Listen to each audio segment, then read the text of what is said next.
Bună, Jimmy! Astăzi o să vă luăm cu noi la Baia Mare. Haideți! Acum mergem să luăm busul, să mergem spre gară și arătăm, stai outfit-ul, e friguț aici la noi.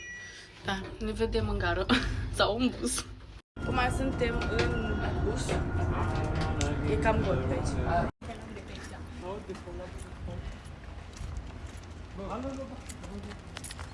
Eu n-am găsit o cu multe găsite mai mulți, aici stau eu, i-am dat și apă și mereu, nu știu cât mereu care să dansă. Vezi că nu o porni. Ce să nu pornească?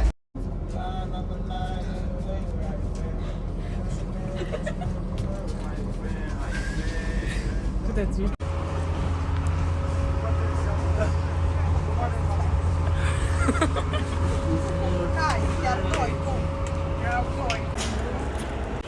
Și am ajuns pe Baia Mare, mergem spre mall.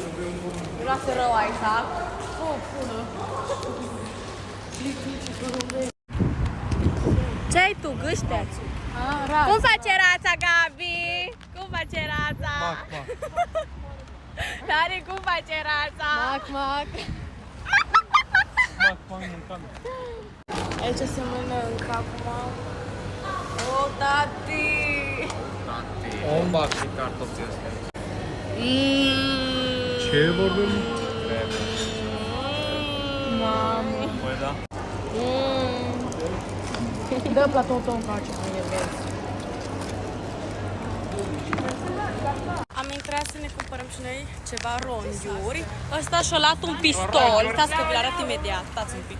Ce pistol ți-ai luat, măi? Stai că nu, Două! Aoleu! Rodule, n-aș merge. Nu poți pula. Mari, nu te faci până să facem. Bă, trimiți-mă acasă la... Bă, trimiți-mă acasă. Mă duc cu trenul. Mă duc cu trenul cu custrul ăsta, până acolo. Bă, trimiți-mă acasă, Baia Mare. Nu bine, bă. O lăsa pe mine mare. Ce?